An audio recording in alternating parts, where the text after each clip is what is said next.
Welcome to the South Plains College Adobe Audition Training Series. Removing sounds with the paintbrush tool.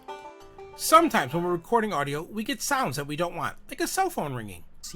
We can get rid of these sounds very easy by using the spectrum frequency display, located right here. All we need to do is click on it. It'll open up this brand new window. What we're looking for are repetitive patterns, like these ones right here. This is actually the cell phone ringing. What we need to do to get rid of these is go up to the paintbrush tool, click on it, set our size and our opacity, come back down to the cell phone ringing frequencies, click on it, and just paint them away. Hold down Shift to get the second line, and then click Delete. See this stuff firsthand. The cell phone noise is no more. How to use the sound remove effect. Let's take a look at a different way of removing the cell phone ringing noise using a little bit of automation. We're still going to be using the spectrum frequency display and the paintbrush tool, but this time we need to select the cell phone ringing noise where it's not overlapping somebody talking. So right here looks like a great spot. So we're going to select here, hold down our Shift key to select the second half, plus we want to select some of the harmonics right here. Then you need to go to the Effects tab, Noise Reduction, Sound Removal. Once you're in the effects window, make sure you click on Preset, make sure Default is set, click Learn Sound Model, then click in the second preview window and you will see it processes your clip. Now when I click play, you will hear that this noise is gone. People, and you really see this stuff firsthand. If you need to make any adjustments to this filter, you can use these sliders here. How to remove pops and clicks. Sometimes when we're recording, we get random pops and clicks, like these. And again, service. To remove them, all we need to do is go up to our spectrum frequency display and click on our spot healing tool. The spot healing tool will take a sample from both sides of where the pop and click are and help repair that audio. To be able to figure out where our pops and clicks are, what we're looking for are these large bursts of frequency right here. To use the spot healing tool, all we need to do is click on the top, hold down Shift and drag out a straight line, and just like that, it will get rid of the pop and click for us. We also can go up to our marquee tool right here and select this pop and click, drag out a section, go to where it says favorites and go to auto heal, and it will eliminate it as well. Now when we listen to it, And again, service. It's a reminder that we choose the no more pops and clicks. How to remove background noise.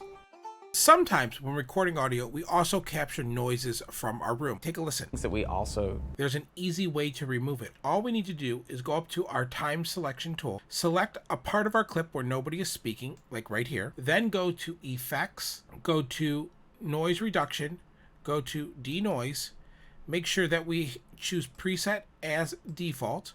Then we want to select our area focus to be highs and lows. We're going to make sure loop is turned on down here. And then we're going to click play. We'll hear just the air conditioner in our headphones now. And then we can move the slider up to where we don't hear the air conditioner anymore. We're going to stop playing. We're going to click here to deselect everything. And then we can click apply. You will see that our clip is then processed. And now when I play the clip, you will hear the air conditioner noise is gone. asking executive. And that's how easy it is to remove background noise. How to use the noise reduction processor. Sometimes when capturing audio, we record other noises in the room. This is called the noise floor. This could be an air conditioner buzzing. Take a listen. Of course, we don't want this.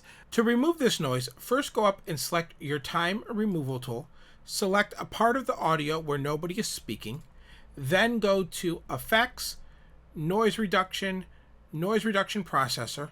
Once you're in the noise reduction processor, move your noise threshold up to about 100%.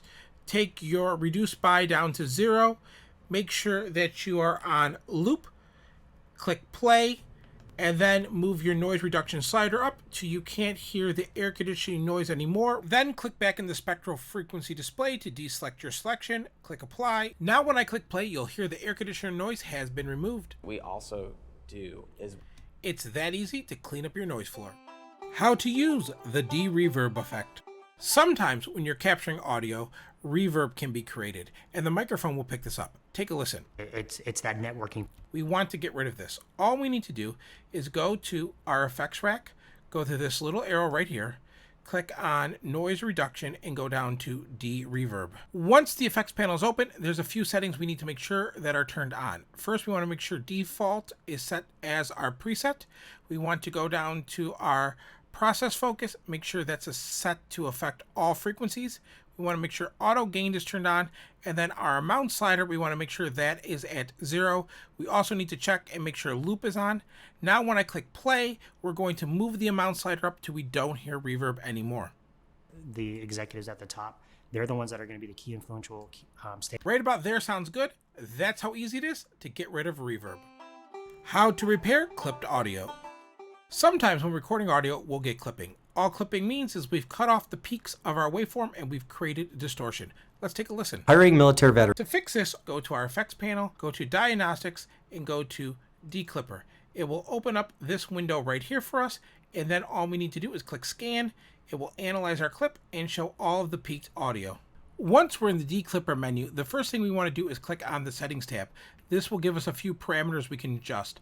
The first thing we want to take a look at is preference. Make sure that's set to default. Then we want to go to tolerance. We want to make sure that's set as low as possible to make sure that we're not affecting any of our good audio. Then we want to go to interpolation. Typically qubit is okay. For this, we're going to choose FFT, and we're going to make sure that's set to its highest setting so it processes all of our clipped audio for us. Gain is mostly for files that don't have enough headroom. We don't need to use this. Then we can click repair all audio. We can then take a listen. Is a great business. It's that easy to fix clipped audio. Thanks for watching today's training.